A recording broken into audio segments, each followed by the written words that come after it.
About your upbringing, your family, your background.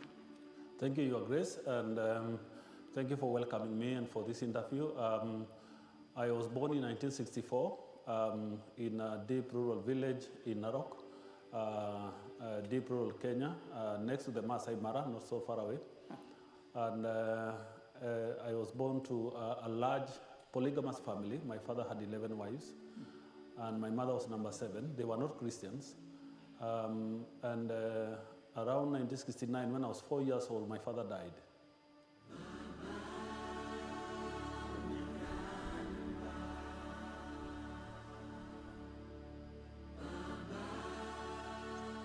I and my 3 sisters and my mother went back to where she was born. My sisters never had the opportunity to go to school. And I went to school because the government that time began to want to educate Maasai children, and there was a Chiefs Act. The local chiefs were ordered by the government to bring children to school. So we were rounded up and taken to school. After getting into school, a year later, World Vision, a Christian organization, came to that village looking for children to sponsor. So I became one of the first cohort of sponsored children in Kenya in 1975. I was a Hearts boy, and before we went to school, even after we went to school, every school holiday, we will be herding cattle and sheep and goats in turns. People in the village and young boys are trained from a very tender age how to herd cattle and how to live in the jungle. These are jungles where you intermingle with the hyenas, with the lions, with the cheetahs and leopards, buffaloes and elephants. Everything is in the jungle with the Maasai and their livestock. As we grew up, part of the culture is to teach ourselves as young boys and young Morans how to become a strong warrior by fighting some of those tough animals. And I participated in a lion hunt. And the Maasai expectation of every warrior is to participate and be part of a lion hunt and lion killers. And I participated in 2 lion fights. Would this be in daytime or night? Daytime, yes. You can't really fight a lion during the night because they see better at night and we don't. But during the day is when we hunt, and in one of them, it was actually fatal because one of the young men was killed in my presence. I also have a lion score in my left shoulder, where after spearing it... I can see the marks. Yes, after spearing, tried to grab me, and then the claws got in, but never pulled me because he was falling down because of the spear. But I was lucky. Were you frightened when you went on that lion hunt? Yes, the roaring of the lion is so frightening. But you psych yourselves. As young people, you know how young people can psych themselves until you are like, there's nothing. And we used to tie bells around our thighs, and we put some leaves on them so that they don't ring until we encircle the lion. And you go, and when we spot the lion and we surround it, and then all the boys will remove the leaves in the bells tied to their thighs. And we begin like making every bell to ring, and that creates a noisy and confused state that will confuse even the roaring of the lion. So the boys will be yelling, the lion will be roaring, the bells will be ringing. So we fight in confusion. It was a very confused state. You realize what was happening afterwards. It's those things that you don't realize what was happening when you're in it. But you just go and realize when you begin to reflect about it. It's extraordinary. And we're reading at the Lambeth Conference the first letter of Peter. And it has that extraordinary, powerful passage in chapter 5 where he's talking to leaders and to young people and to the church as a whole and saying, be alert, be sober, your enemy the devil, like a roaring lion, prowls around seeking whom to devour. Now when you hear that, what's the picture in your mind? You know, there are those things you read sometimes, and you know, if you have no experience, you just pass the sentence.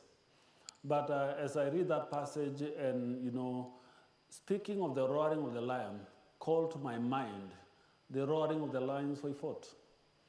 And you know, it's not just when you're fighting. Every night, when you are living where the lions are, they will roar every night. And in me, it is so fresh when I read that. I know what a lion roar means. You know, when it roars near the house, everything shakes. You know, our houses are made of sticks and mud, and you can hear, if there are utensils around, you can hear them shake, because the voice is so deep and so intense. And it is a very, very scary, especially when it roars and you're seeing it in front of you. And therefore, when the Bible speaks of, you know, the devil is roaring like a lion, I could now see the reality of, you know, the danger. God is warning us that unless we cling to him, the world is a dangerous place. So when you read this as a bishop, how does it affect the way you look at the world? Does it mean that you're simply looking out for danger, or does it mean more than that? Because I'm very struck that as a young man, you didn't only hear the lion, you went out to find the lion and defeat it. So how does that work as a bishop?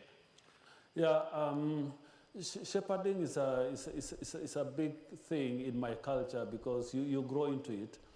And shepherding means many things. And I remember when I was recruited to theological college as an ordinand, the bishop then, when he met me for the first time, he asked me this question. Have you decided to leave your father's cows to come and study to shepherd people? I said, yes. He said, do you think it is the same, shepherding cows and shepherding people? And I paused for a minute. I did not know where he was headed. And the kind of answer I gave, I don't know, I think God guided me. I said, yes, the principles are the same. Because shepherding animals, you make sure that they are safe. You make sure that the sick are treated. You also make sure that they have good pasture, and they have water. And therefore, you ensure they have provisions, but you also ensure that they are protected. And reading the letter of Peter, particularly chapter 5, bring to memory, you know, the way I answered that day. But now when I became bishop, it became more broad and more intense, because now I will see things differently. That time I had a narrower sense that is only preaching, praying for them, visiting the sick, going to their homes, and, you know, doing pastoral care. That was my narrow sense. But my broader sense now is looking at the extended environment that protect them. Make sure that they are food secure. So I have to challenge the nation on the agricultural policy, because I care about food security. I care about national security and terrorism that is happening in parts of Kenya, because safety is a work of a shepherd. I care recklessness among, you know, our political class and mismanagement of the economy, because it affects people directly. I care about the ecology and environment, because it affects us in a bigger sense, in a broader sense. And therefore, now my shepherding is not just in that narrow village sense. I look at the global picture, the national picture. We are now talking about the war in Ukraine. It's affecting everybody in the world. You know, even Kenya is not unaffected by the same war, because we get wheat from Ukraine. And I suppose a question, I was very struck when we were all together looking at 1 Peter 5 this morning. Peter talks about being a fellow elder. Mm. Who shepherds the shepherds? Mm. How do the shepherds find a shepherd when they are tired and worn down? Who picks them up? Yeah, that speaks to me, because I asked myself that question. Recently I had my House of Bishops, And you know, we are struggling who shepherd the bishop because we are supposed to we shepherd have clergy. the same. Then I asked, who shepherd the archbishop? And we find ourselves very vulnerable in those spaces because, you know, people don't come near you sometimes unless you have opened up your heart, unless we are willing to be vulnerable before them. And therefore, it's a big struggle to know who shepherd the shepherds. But my word of consolation to myself and to all of us is that we have the chief shepherd, Jesus Christ, our shepherd. If we rely on him and be humble before him, it makes me easier to come to you and lay bare my vulnerability. Because God humbles. If I have a relationship with Jesus, I will be able to create a fellowship of people around us who can tell us when we are not doing right, who can show us what we don't know, who can enable us to see things we don't see. Because sometimes this busy life blocks our minds and our eyes to see even the most important things around ourselves. And I find myself in that position many times, that I'm so blinded by a busy life that I don't see the most important things around myself.